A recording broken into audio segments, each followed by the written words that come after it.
y defender a los colombianos como se deben defender. Aterrice y mire a ver si este gobierno hace algo por este país, porque se está yendo por el barranco en cabeza de su ídolo, Gustavo Petro.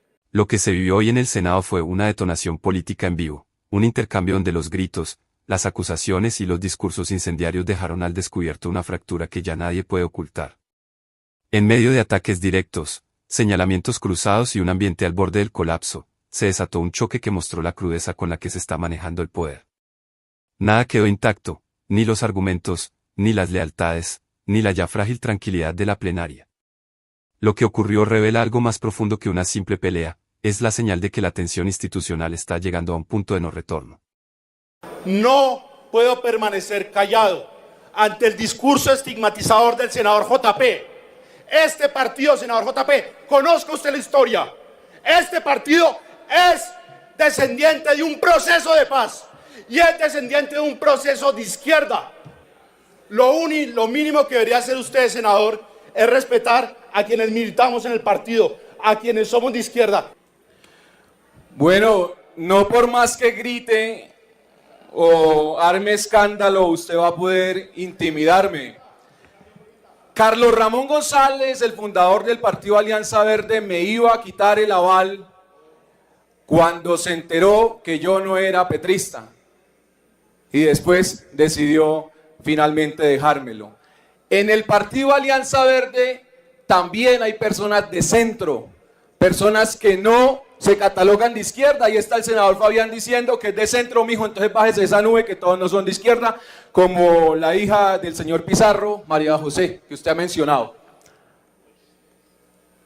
Quiero que sepa que defender a los líderes sociales, mencionar las masacres que están ocurriendo, defender a los policías, a los militares, mostrar cómo están avanzando las disidencias de la FARC, el ELN, el Clan del Golfo, no se trata de derecha o izquierda, se trata de un pueblo que hoy se ve completamente desamparado porque pareciera que no tuviese presidente. Aquí no se trata de derechas ni de izquierdas. Ya ustedes ganaron, que eran lo que querían. ¿Por qué Gustavo Petro le está quedando grande el país? Anoche el mismo movimiento social estaba diciendo, así como lo subimos lo podemos bajar, porque es una vergüenza de gobierno. Que le quede claro que el Partido Verde no es un partido netamente de izquierda. Hay izquierdistas radicales, irracionales como usted, pero no todos somos de izquierda. Soy una persona que no me considero ni de derecha ni de izquierda, porque el hambre no es de izquierda ni de derecha. Bien, la paz no es de izquierda ni de derecha. Y por último, el Partido Verde tiene todo, se lo he dicho al presidente, a los copresidentes. Si no les gusta la posición de JP Hernández, ¿qué están esperando para expulsarme?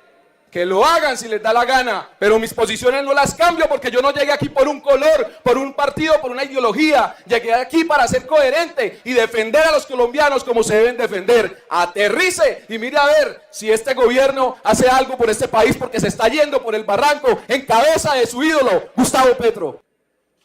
Bueno, impresionante cuánta hipocresía e incoherencia hemos escuchado en esta mañana a diferentes congresistas de la izquierda defendiendo al grupo terrorista de Hamas.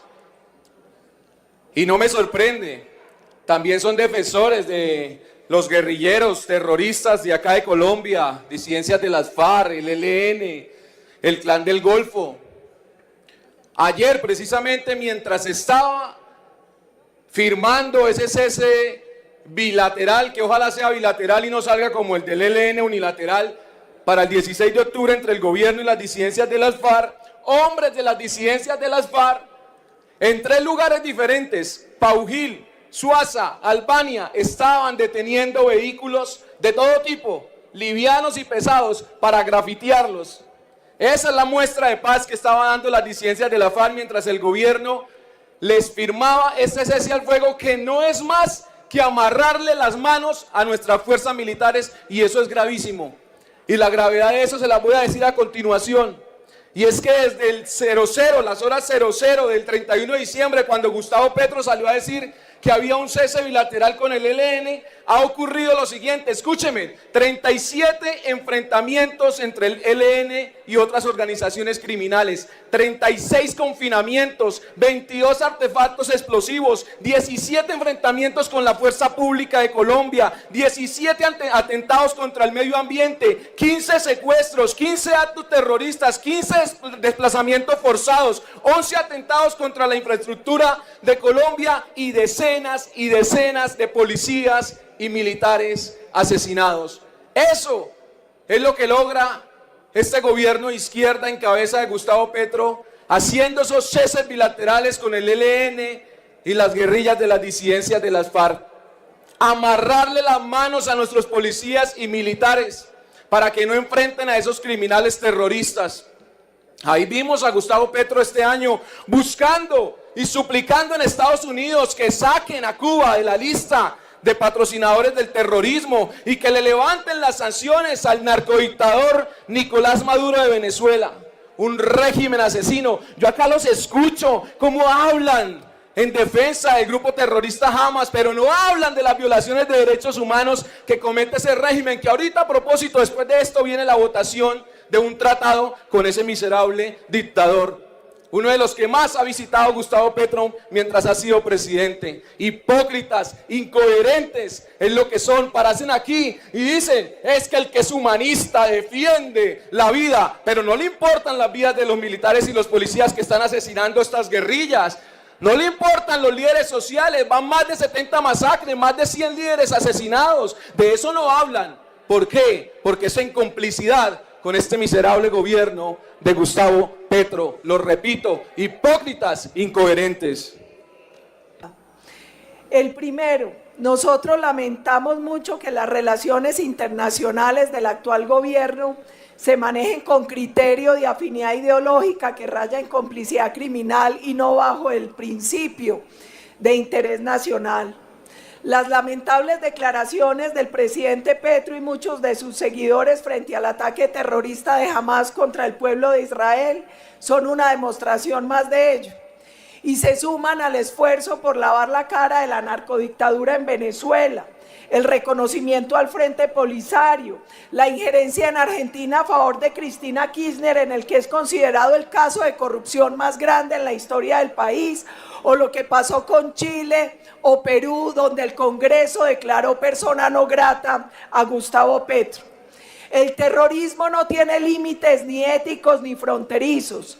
Por eso es doloroso que quienes se dicen demócratas sean neutrales o cómplices del terrorismo, que como dijo Juan Pablo II, nace del odio, se basa en el desprecio por la vida del hombre y es un auténtico crimen contra la humanidad. 2. El presidente Álvaro Uribe tiene una trayectoria pública y privada honorable. Siempre ha actuado con apego a la ley, pero a él, en una venganza criminal, le han violado los derechos fundamentales. Han sido múltiples las aberraciones que han manchado un proceso que debió ser transparente y sobre todo en contra del real victimario y no de la verdadera víctima de todo esto. La Corte no solo se abstuvo de acusar al senador responsable de la manipulación de testigos, contra el cual habían múltiples pruebas y testimonios de ofrecimientos en las cárceles, sino que convirtieron en víctima lo convirtieron en víctima de Álvaro Uribe, quien pasó entonces de denunciante a acusado y victimario. A partir de ahí se desataron una serie de anomalías y violaciones al debido proceso, al derecho de defensa, en un mal proceso penal. Su teléfono fue ilegalmente interceptado por la Corte. Múltiples pruebas que fueron solicitadas por la defensa fueron negadas. Testimonios contradictorios y carentes de credibilidad fueron admitidos solo porque eran en contra del presidente Uribe. Y ahora, como ha operado siempre justo en época electoral, sale la noticia de no precluir un proceso donde la Fiscalía, que es el ente acusador, es obligado a que presente un escrito de acusación, aun cuando ha dicho que no hay mérito para llevarlo a juicio, como lo hizo también el Ministerio Público. 3. Es necesario recordarle a muchos congresistas que han intervenido que las declaraciones sobre posibles delitos como lavado de activos, violación de topes de campaña, falsedad en documento público, ingresos de recursos de narcotráfico a la campaña presidencial, no son ataques de la oposición, son declaraciones del hijo, del hermano y de la exnuera de Gustavo Petro. Como ustedes mismos lo han dicho hoy, nadie puede estar por encima de la Constitución y la ley. Por eso los colombianos esperamos que se haga justicia en este caso tan grave. Termine, honorable senadora. En un caso tan grave que pone en entredicho la legitimidad y legalidad de la elección del primer mandatario. Finalmente, obras son amores y no buenas razones. Las cifras y los logros de la seguridad democrática están ahí. Los tuvo que reconocer la propia Comisión de la Verdad a pesar de su sesgo. Y créanme, aquí nadie le tiene miedo a la JEP. Hemos cuestionado con hechos y datos la falta de imparcialidad y de legitimidad de ese tribunal. Pero hacen mal los que creen que un muerto, un secuestrado, un desplazado, duele o vale dependiendo de la ideología. Hablan del horror de los órganos crematorios de paramilitares, pero nada dicen de los campos de concentración de los guerrilleros de la FARC. Hablan de los muertos de un lado y callan los del otro. Mencionan la masacre del Salado, Mapiripán, pero nada dicen de Bojayá, de La Chinita o de Gabarra. A Colombia le hace mucho daño la justificación de la violencia y de las vías de hecho. Eso es inadmisible en una democracia. Ni justificación a paramilitares, ni a guerrilleros, ni a mafiosos, ni a sus financiadores, ni a quienes les han brindado apoyo político. Muchas gracias. Lo que deja este episodio no es solo un enfrentamiento verbal entre dos congresistas, es un reflejo preocupante del nivel de deterioro en el debate público. En un mismo espacio se mezclaron denuncias sobre terrorismo, señalamientos de manipulación ideológica, acusaciones contra el gobierno, cuestionamientos a la oposición, discusiones sobre procesos judiciales, cifras de violencia, denuncias internacionales y reclamos éticos profundamente contradictorios. Todo esto en un torbellino donde cada intervención parecía más un golpe emocional que un argumento constructivo. Mientras un lado acusa de radicalismo, el otro responde con señalamientos de hipocresía. Unos hablan de terrorismo, otros de persecución judicial. Unos invocan cifras y tragedias, otros denuncian complicidades y silencios selectivos. El resultado es un espectáculo político donde la verdad queda oscurecida, donde las líneas entre denuncia y propaganda se desdibujan, y donde las instituciones parecen incapaces de contener la agresividad desbordada que se ha vuelto moneda corriente en el Capitolio. Pero las preguntas que quedan son más inquietantes que los discursos. ¿Puede un país avanzar cuando sus líderes convierten el Senado en un campo de batalla emocional? ¿Quién está usando la tragedia nacional como argumento político? ¿Dónde queda la responsabilidad institucional cuando cada bando se acusa de mentir, manipular o encubrir? ¿Y qué significa para la ciudadanía que los debates más delicados estén dominados por ataques personales y confrontación ideológica extrema? Lo ocurrido hoy no es un episodio aislado. Es el síntoma de una crisis más grande, la incapacidad de dialogar sin destruir, de debatir sin desfigurar los hechos, de gobernar sin convertir cada discusión en un combate total. Colombia está presenciando cómo el conflicto político se come la deliberación democrática, y si esto continúa, el daño podría ser mucho más profundo de lo que se alcanza a ver en una sola sesión. El debate queda abierto. Y el país, una vez más, atrapado entre la indignación, el ruido y la incertidumbre,